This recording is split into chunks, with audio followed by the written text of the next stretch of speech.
Welcome to the Uplevel Dairy Podcast. I'm your host, Peggy Coffeen, and today I'm bringing back for you one of our most popular episodes of all time here on Uplevel Dairy Podcast. This is the conversation that Tim and I had while we sat on the show boxes with Jim Ostrom and John Vosters from Milk Source and Steve Briggs from Brigeen Farms last year at World Dairy Expo. These Showbox stories were so popular, in fact, that Tim and I are going to be doing more again in 2025. But we want your help. If there's someone that you would like to hear from, nominate a dairy great to sit down on the show boxes with Tim and I at the 2025 World Dairy Expo. You can find the links in our show notes to send us an email or shoot us a text with who you'd like to hear from. In the meantime, take a listen to these Showbox stories with Jim Ostrom, John Vosters, and Steve Briggs. Tim Abbott from Showbox Sires is back with me today for the second part of our Showbox stories from World Dairy Expo, and today we open up the stories of three more dairy greats, Jim Ostrom and John Vosters from Milk Source, as well as Steve Briggs from Brigeen Farms. Sit down on your Showbox and join us today as we reminisce here on the Uplevel Dairy Podcast. Well, Peggy, we're continuing our interview series with a couple great guys, and I'm going to let you introduce our next session. Oh, and what an honor and a privilege to introduce two gentlemen that I am personally friends with and also get to admire so much in the work they do with Milk Source and specifically Milk Source Genetics here at World Dairy Expo. We are joined by Mr. Jim Ostrom and John Vosters. Welcome. Thank you. Thanks for having us. And so Jim, I'm going to start with you. I heard you state the other day, don't you love it when I use your words back on you, that you like to ask people, what's your expo? And so, Jim, what's expo to you? What's your expo? Well, so it's a good story. I started out coming to expo at age 16, and I got here for about 10 minutes, and I just had witnessed a Grand Champion Ayrshire show. And I'm not an Ayrshire fan, but I was just moved by it, and Expo was something I was going to be a part of for the rest of my life. I just knew it that day. It's an amazing place, right? But everybody's got a different story, and right now we're exhibitors here at the show. And at one point I was a commercial exhibitor, and a commercial exhibitor I have been, but I was also a commercial exhibits manager. So everybody's got a different experience, and whether it's showing cattle or competing in collegiate contests or commercial exhibitors or networking with friends. But everybody's very passionate about being here. Okay, Jim, did you tell me one time, did you used to sell some sort of cow art here? I did. Okay. It was one of the first businesses I started. It wasn't very good business. Okay, go into detail though. Luckily he got into cows. Actually, I had cow art, and it was a big seller, but not a big profit. Did you make the art? No, Yep. no. I contracted it. I had somebody do it for us. So this was the early Thanks for bringing that up. Development. Early skills development. My first business card. Management. Yeah. Was it really? Yeah. What was it called? It was called the Maven Group. The Maven Yeah. Group. Can we still find this No, online? you Where cannot. are the relics? Collector's items. Actually, collector's items. Actually, Pete Giacomini, I had heard this rumor that he sold a Brookview Tony charity sculpture, and I'm the guy that contacted with the sculptor to make them, and they were numbered edition Brookview Tony charity sculptures. Stop. And I sold about 250 of those. Really? You did? I did. I think I have one of my prized possessions is Pete Heffering's Brookview Tony Charity painted model. Yeah, so it might have come from it. you. I handmade guys that. know this? I did not hand know. carved that. Yeah, and I put the numbers on the bottom. There's a number. I think this was number one. No, I don't think it's probably not even his. Oh. No, but he gave it. Oh, he gave it to you? Yeah, we Yeah. got it from Pete. So Yeah. that's an interesting story. Yeah. So it was not a failure, Jim. Well, Yeah, look at that. economically speaking. yes. But- Business, yeah. This is go back to how do we define success in business? Yeah, Huh? right. And okay, so I'm going over to you, John. What is your expo? What's expo to you? Well, so I've only probably been the last 20 years coming to Expo. Started out as a big fan as we were just getting started. And then it's been such a blast at the old barns to start out, and the gatherings kind of outside the barn because there wasn't room in the barn for the big groups of people, and it's just been a great progression, and we've gotten better cattle, and then had some success and got to celebrate that success. Yeah, you've had some very incredible successes, and we'll hear more about that soon, I'm sure. But you know, the theme of our conversations that Tim and I want to bring forth today is all about the show box, and these show boxes that have been a part of our past and a part of the future for so many. If your old Showbox could talk, what's one story it would tell? I'm not telling any of those stories. You have no PG stories from your Showbox, Jim? I will tell you a story of a disaster averted. So many people know we have a very elaborate display, and I got in my brain one year that I was going to have a 2-story display. I was just going to just put a second story up there, and we're going to have a great place to have socials, like a conversation like this. And I went out and tried to hire an engineer to tell me it'd be okay, and I couldn't get one to stamp it. And they're like, no, because if you get too many people up there, it's going to come down, and it's going to be a disaster, of course. And I finally, after months of trying to do this, I just stopped. And it was the year that we won 3 champions. No. And if we'd have had a second story, that thing would have come down. It would have come down. Because people were having so much fun. There was hundreds of people. So that's my Showbox story. I'm going to interrupt here for a second, Peggy, because he's given us 2 ideas he says weren't good. His art, which wasn't terrible, but Jim, I will agree, that's a terrible idea. Yeah, it was a terrible idea. I'm with the engineer. That's a horrible idea. Okay, John, Showbox story. Do you have one from here or even from when you were a kid or showing with your girls over the years? I'm grateful that our Showboxes cannot see or hear because, there were some pretty wild celebrations going on. And there was probably the incidents that didn't pass the safety either with people dancing on the Showboxes because they're not short. People make their way up there, and I won't name any names, but if they could see or hear, remember that it might not be great for us today. Yeah. Is there a song that typically would end up with your friends celebrating in those dance parties? Is there a celebratory song for you guys? There's a few songs that have been. Purple Rain is probably the most popular one. Yeah. Jolene, that one plays a little bit, and now we got something by the Dixie Chicks is popular now that Dixie's made her name. Oh, so much fun. So much fun. Well, guys, I'm going to ask each of you, we're going to skip ahead. In the dairy industry, you guys are involved in every facet. So, John, I'll start with you. Tell me, in your history, is there an event or a breakthrough in dairy that you think is the most influential thing that's happened? Maybe they'll be the same, maybe they'll be different, but I'd be curious, in your mind, what's happened in this industry? So for us, in particular in Milk Source, like I grew up in a stanchion barn with my dad in a 100-cow stanchion barn. Now we have 100-stall parlors. So when we built our first parlor, it was a double 12 and we milked 600 cows. And I didn't think as big as Jim did. I thought, hey, this can be my career. This would be great. And thankfully, Jim had the foresight, and I actually remember the conversation really well. This was in the late 90s. And he's like, we can't stay like this. We have to improve. We have to get better. And we did. And then thankfully, through really good employees, we were able to expand further, and it's been a blessing, and it's helped support our cause in showing cattle pretty substantially by being good dairymen.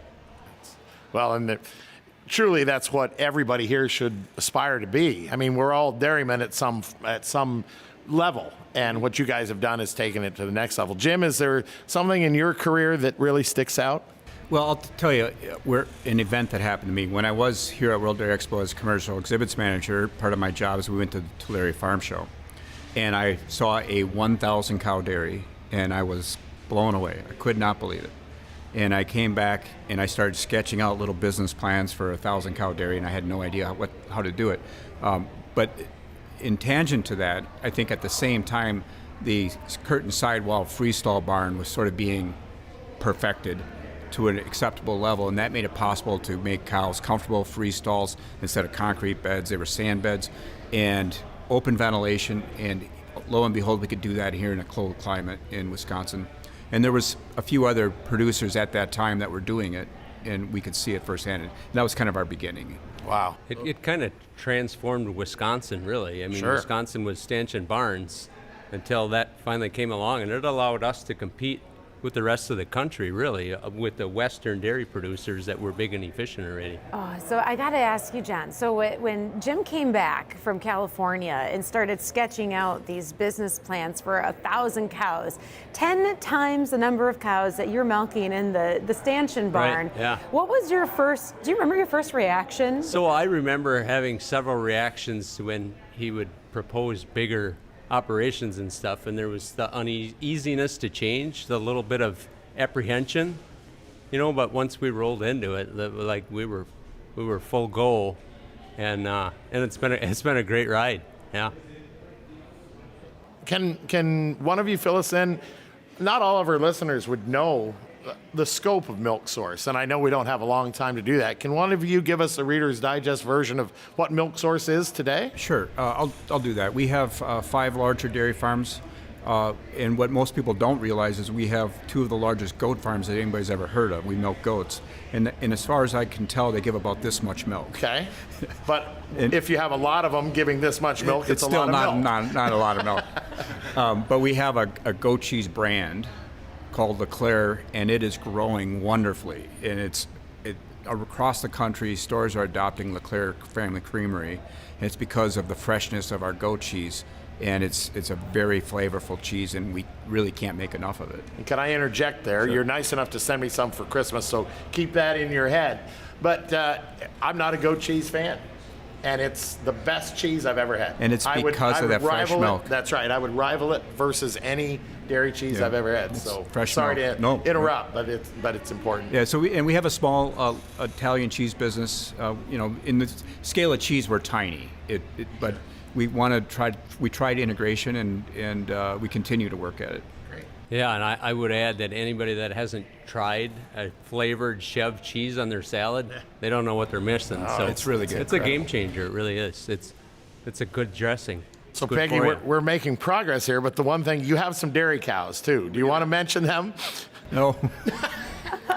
So we've got Milk Source Genetics, which a lot of people know about, the brands of goat milk or of goat cheese that I just mentioned, and then there's Milk Source and the multi-site dairies that are part of that. Yeah, and multi-site dairying it was a steeper learning curve than I care to admit. Being really great in one site is, generally speaking, a lot easier than being good to great in other sites. And I remember very specifically John Todd, we didn't mention Todd, he's a business partner for almost 30 years. And we had a meeting where we realized that we weren't part of all the day-to-day decisions anymore. And so you have to really start to win through culture and start to influence people's decisions through culture. And that multi-site has its challenges.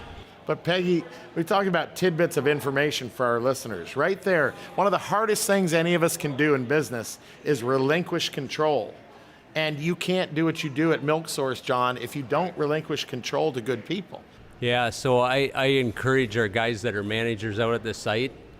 Jim talked about culture. It's such a big deal, but we have to teach employees the why behind the what. And then it's a really big deal that the manager doesn't try to carry the whole load, or I say he can't keep all the balls in the air. Somebody's got to help him, and if he tries to do too much, they will hand off. Anybody will relinquish decision making to the person that'll make them, but he has to hand it back to them and say, no, let's talk about why we make the decision and how it's important, and then they can make decisions. And it's so key, because if you hear someone say, I had to work until 9 o'clock and I worked such long days and everything, like, they're not doing it right. They're not handing off decision making and teaching and growing people. And so you just talked about, John, the importance of the why and helping your employees and your team be able to bring that into the culture. But I want to couple that with the Milk Source way. And this is ingrained in the culture of Milk Source. So just share for a moment a little bit about the Milk Source way, what that means, and how you've really built that in to your managers and to the teams that are part of the multi-site dairies and the other entities that are part of Milk Source. So the Milk Source way of the day is what we call it. There's 30 cultural traits or behaviors that we aspire to. Some people may say, well, what do you mean 30? And one is animal care, the other one might be safety, another one might be respect, and there's 30 of them. And some people may say, well, you're trying to force culture down my throat, perhaps, if I'm a negative thinking person. The truth is I look at our 30 milk source ways of the day as traits and behaviors that I want to focus on. And I want to improve in. And some I'm solid in, and others I need to work on. And it's helpful, and all it is a friendly reminder to us all of things that we think are valuable to us and important. And I think culture is a decision. It's like a strong family culture versus a weak one. We are choosing to try to live by healthy behaviors. Great advice, Peggy. So much good information. And it leads me to my next couple questions. Truly you guys are iconic and you are mentors to many of us. We just met with two guys that even in their 70s are saying how they're learning from young people, how they're learning from everybody around them. You guys just said that. Tell us each, John, let's start with you, about a couple mentors that, whether they're younger than you, older than you, I know you could do dozens, but give us a couple. Well, I would start out by recognizing my dad, Ted. Like, I grew up on the family farm, and I feel like he taught me the right way to do things, gave me a business sense on how that's very important. We talk about sustainability, but you have to be good. You have to be profitable to sustain. So I think he ingrained that in me. And then I would say Jim and Todd, for me, like, we were young when we started, but I learned a lot from both of them. They've been really instrumental. And then I would take it to the show business side. We've had a lot of great leaders on the show cattle side, from Tim Natsky, Jamie Envik, and now Mandy and Eddie Bew, Joel Keatsman, Ryan Crollo. Like, there's been a lot of people in the industry that are just great teachers. And we try to learn as much as we can, and I'm probably to the point now that I have people that work underneath me that I'm learning stuff from, because they've taken it to the next step, and they have that passion, and they have a small area of focus, and they still can teach you stuff today. So it's really cool. One takeaway message for me in this is our mentors don't always have to be older. We think mentors are supposed to be older. They don't need to be older.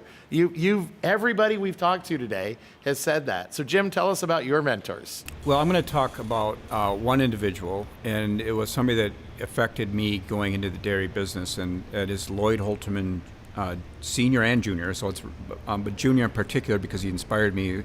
He's a local dairyman where I grew up, and he's obviously known around the country as a great breeder of dairy cattle. And the first farm I worked on had 13 cows, and then I got to work on Lloyd's farm when I got a driver's license, because I could get there, and I got to milk cows for that family farm. And at that time they might have had 100 cows, but they were really great genetics, really great family farm.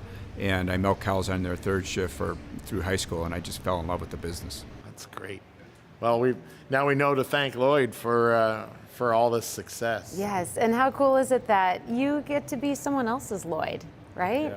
Like, as much as you had those mentors, there are others that look to the two of you and look at you in that same light. And I have to follow it up with a funny story, right? So in my spare time, Tim, you don't know this about me, but I coach Dairy Quiz Bowl, right? So that's my favorite competitive sport. And one day I was quizzing my team a few years back on who is the father of the dairy industry, who's known as the father of the modern dairy industry. And the correct answer would be W.D. Hoard. Yeah. However, the kids that I was coaching, they buzzed in their little buzzers, and I said, yeah, who is it? And they go, Jim Ostrom. W.D. Hoard's not happy with it. So as much as you have those mentors, both of you and what you're doing, the impact is writing its own page of history as fathers of the modern dairy industry that we know today and that others will be looking at for years to come. So a couple other quick questions back to the Showbox. Let's sit back on the Showbox to wrap this up. Favorite cow of all time, Jim? Well, it's one that we own, Muskie Ayatollah Martha. Okay. What a wonderful, wonderful cow. She may never be surpassed. Just truly a unbelievable Jersey cow. One of the most wonderful combinations of dairy and strength and udders going. John? Well, we've had a bunch of really good red cows. Probably among my favorites is Snapple because of the lineage that she comes from and the daughters that she's had, and she's produced some good animals for us as well. So, yeah, we could go on a long time about the red cows that we have. Martha, obviously, and the story behind Martha, and then Annette being at the halter of Martha was another really, they're an iconic pair, and we'll never be able to forget that. Yeah, I was just going to say, part of that legacy, it's like Heffering and Charity. Mm-hmm. It was Annette and Martha, and that's powerful because we do build ourselves around these cows. Sure do. Yes, and with that, any other questions that you wanted to ping off of these two today? I would love to ask them questions forever, but Peggy, I'm going to let you give a wrap and let these guys give maybe each of them a little bit of time just to wrap up to our listeners, but I'll turn it to you. Yeah, all right. And so Jim and John, in our last few minutes that we have with you today, this is open mic. What's the one thing on your heart to share to our other dairy producers out there that are listening? So what I try to live by in business is that you have to be willing to break paradigms almost every day. You have to throw away the status quo, and you have to try to reinvent how you do things, how you do work, how you think about the future.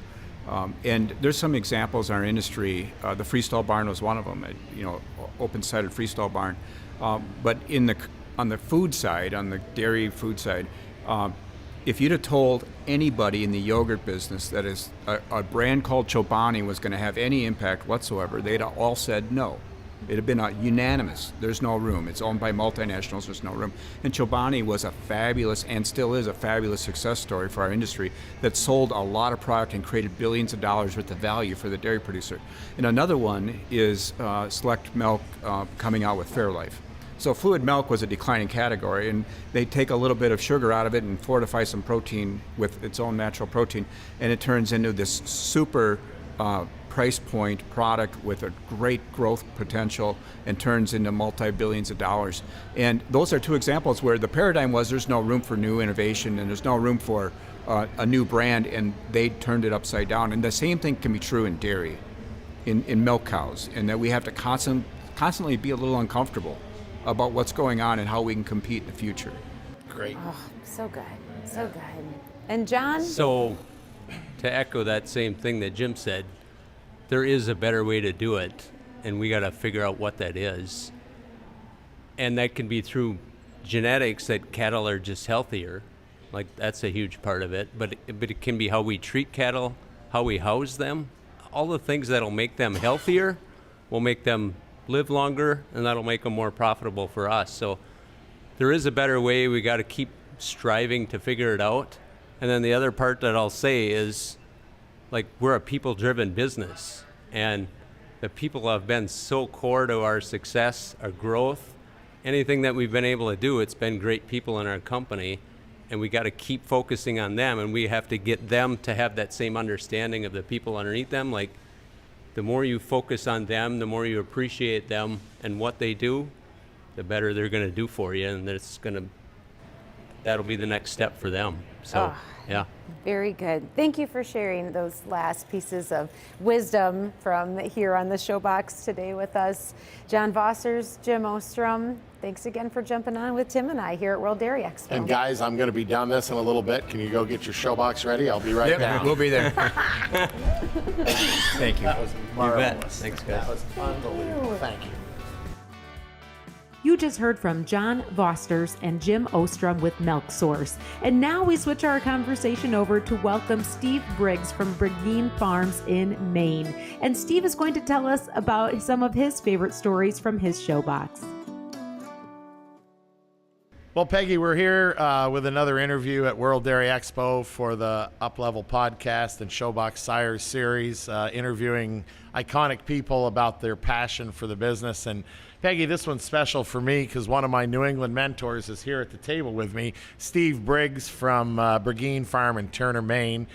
Being a kid growing up in Vermont and watching the top level people in the business, you learn from them. And so, Steve, welcome to our podcast. Thank you. So, Steve, Tell us a little bit about your history in the business. How long have you been in it? Give us a few highlights of what you've done. We'd love to hear them. Well, my dad was fortunate to be good friends with Pete Heffring, so I got to be Pete's friend and worker early on. Came to the first World Dairy Expo with him. That was back when fitters slept in the barn with the cows and took showers in the basement of the Coliseum. Not the $200 a day motel rooms. Or more. But I have always enjoyed the challenge of taking a group of cows and seeing how you can change them in 7 days of really intensive care. It's mind-blowing, and I still get a thrill out of it. So how many years have you done this? You would have gone to your first shows at what age? 12. Yeah, and now you're several years older. Old enough to know better. Yeah, so you've been to a few of these shows, including you have some pretty early memories of World Dairy Expo and its origins too. And I bet, keeping in the theme of our conversations today with showboxes, I bet you have a showbox that's pretty special to you and your family too. Is there one that comes to mind? There are so many special experiences on so many different showboxes. One of the best ones for me was my daughter Betsy runs a farm now. She was a freshman at Cornell. And this was back when they started the Grand National Junior Show at Louisville. We had a yearling that I purchased in the spring, and we played with her all summer, and Betsy got to show her. Well, she flew down to Louisville on Saturday, fitted the heifer for the show on Sunday, and she won and was junior champion. Oh, And that was a thrill. that's a pretty special That's one. a great thrill. That's it. And that one of, Peggy, I'm just going to go right to it here. Steve, one of the things that you will go down in history is you're an incredible teacher of youth. I watched you, Peggy, they just had a sale at Brigeen this summer, and Steve and Betsy didn't hire the normal fitting crew. No. They hired a bunch of young people. Why would you do that? That's too much risk. No, it's not. The most satisfying thing in the world is to teach young people who want to learn. And we had Joan Coyne, who was manager of the crew, and they were all young kids, no egos, a lot of talent, a lot of enthusiasm, and she kept them all headed in the right direction. We had a great sale. The cattle were presented beautifully. And I do this, in the sales business, I have a sale, that I run 6 times a year, and I will tell Steve, I've told you this, but cattle were never better prepared than by this group of young people. And Peggy, think about what they learned. They are the next level up of what we're doing. Yeah, absolutely. And the business is so different now because we don't have that many sales to train people. To be a good clipper, you have to clip at least 1,000 head, at least. And but they learn to be part of a team, that it's all right to work hard, to sweat your ass off, and you can still have fun doing it. Oh, it's so good. What an incredible opportunity that you gave those youth.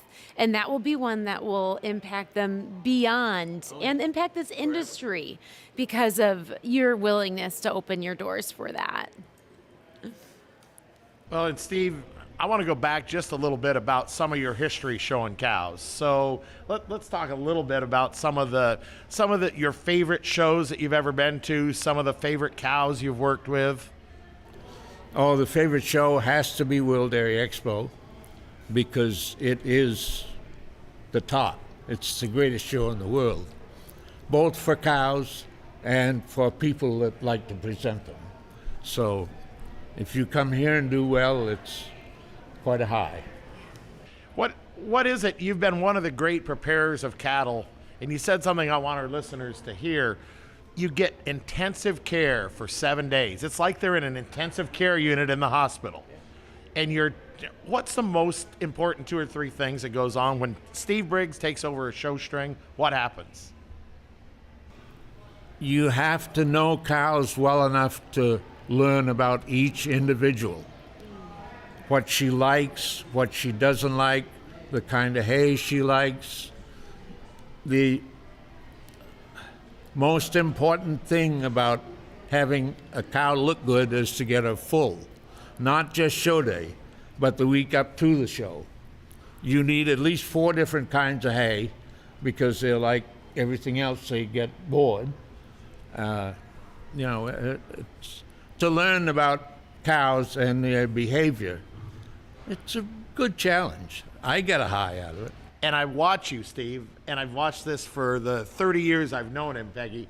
He's maybe more passionate about it today than he was 30 years ago, which is amazing. There are some other passions I can enjoy now.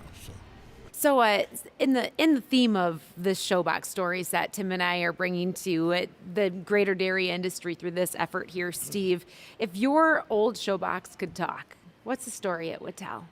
Oh, I don't know. Work hard, enjoy life, treat everyone with respect the way you'd like to be treated. All words we all live by, right? Or Absolutely. we need to. Absolutely. And so that's what you keep tucked in that Showbox, are those words of wisdom, huh? Yeah, and those are some good ones. Very good. So you've been involved with a lot of great cows, great bulls, great people. Tell us, who's the most influential cow in Steve Briggs's career in this business? Well, Convincer Rhonda would have to be the most influential of our herd. She made 60,000 back when that was unheard of. Milked 200 pounds a day when we didn't believe it. And she bred on well. As far as bulls, I think probably Golden was the most influential sire I can think of. He put the udders on. Some people blame the ultrasound, but I don't. I think it's the bulls that made the udders good enough. And Steve, do you think today, you've watched this, how do we compare today coming to a show versus 10 years ago, 20, 30? Give us a little walk down memory lane and how have cows changed? Oh my. They're so much better, it's mind-blowing. To me. In what way? Yeah, in what way? They're bigger, stronger, their udders are better. These young cows out here have so much width in their udder, they can milk 140 pounds a day and not pull it away. This show is going to be unreal. And speaking of showing and your rich history and heritage that you and your family have, and this show ring that is right behind us in the Coliseum and in show rings all over the place, what's your favorite memory of showing cows? If you could just pick one. Well, we had a senior yearling one year that we sent out here. And I had sent heifers out before that weren't quite good enough. But this one was good enough. And in the first pull, we were in first place. And I was showing her. But the associate judge wanted the judge to take another look. So he led the first 3 out around in a small circle, and I don't think I drew back that whole circle. And what happened? Oh, he left them the way they were. He did. The things we remember, huh? The things you never forget, I should That's say. right. Oh. Well, Steve, as we could talk forever about so many different topics. One of my greatest admirations of you, first time I was at Brigeen Farm, you had a little tie stall barn with fluffy-tailed cows, and you looked after them like they're all in the show. And you go to Brigeen Farm today, and it's one of the top producing commercial herds in New England. Tell me what happened.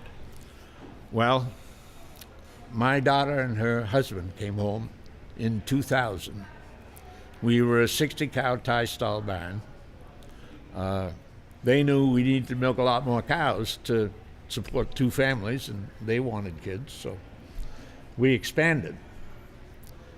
We started by swinging cows in this 60-cow barn. When we got to the 3rd swing, my son-in-law decided we probably needed a milking parlor. During this 60-day period, he lost 75 pounds.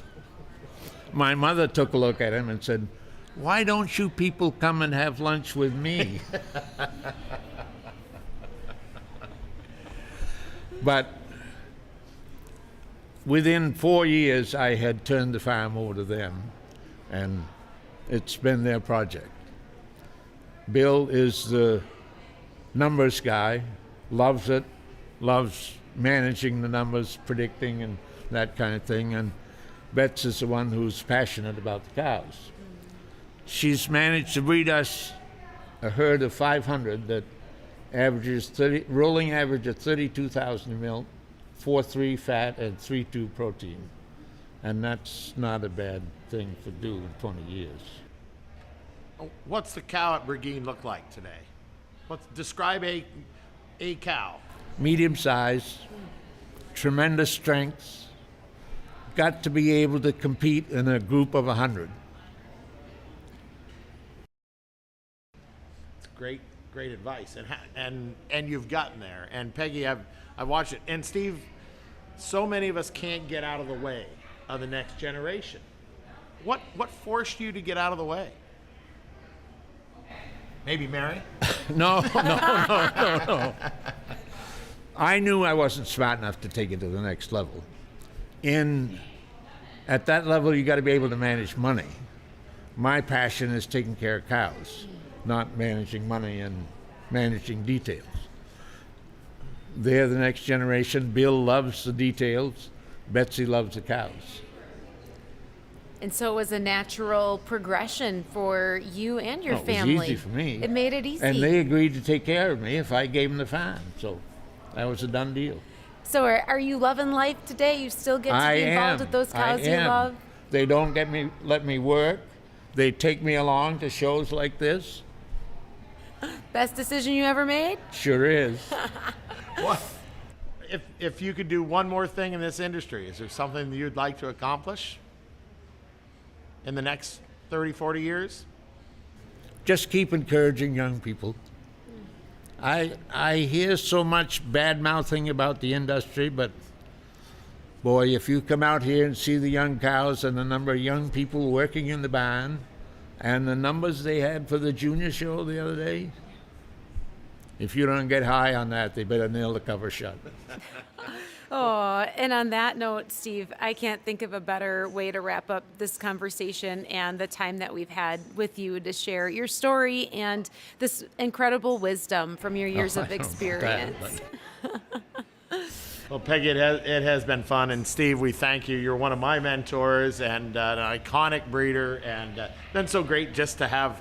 Our listeners are going to love this. They're going to listen to the stories about the Showbox. Yes, the stories of the Showbox. And Tim, as you and I wrap up our conversations together today as well, there have been a couple of really strong themes that I've been hearing, and I wonder if you're hearing them too, but one of them is definitely about mentorship, and it's a multifaceted mentorship that goes forward and back. And you've heard that too today, haven't you? Maybe the most profound thing for me in these series of interviews has been mentorship and leadership, and iconic leaders don't have to come from somebody the next generation above. They can come the generation, and almost every person, Peggy, to a T, has credited the younger generation, people younger than them.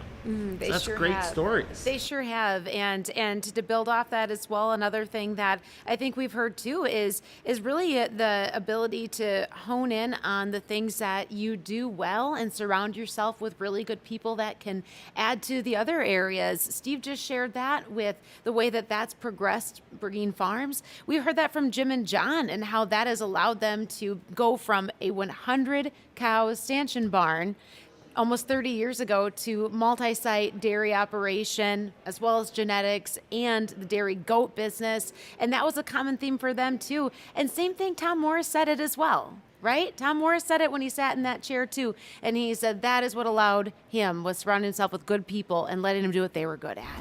Absolutely. And as we've talked about the Showbox, the great thing about this collaboration, your podcasts from Up Level bring people information that can make you better managers, better people, better leaders. Showbox Sires, we are focused on trying to develop the next great cow and the next great bull because of the passion we all have for this cow, and not just the cow, but the people in this business. So I think this has been a magical collaboration that put it all together. Absolutely. Well, I tell you, Tim, thank you for sitting on the Showbox with me today for the Up Level Dairy podcast and our collaboration with Showbox Sires. We hope you've enjoyed this special collaboration between Showbox Sires and the Up Level Dairy podcast, filmed at World Dairy Expo to bring you Showbox stories from the greats. If you like these episodes, make sure to reach out and let us know, and we'd be happy to provide more of these stories to you. And make sure you check out the links in our show notes to Showbox Sires, and make sure you're following the Up Level Dairy podcast. I'm Peggy Coffeen, and thanks for listening today.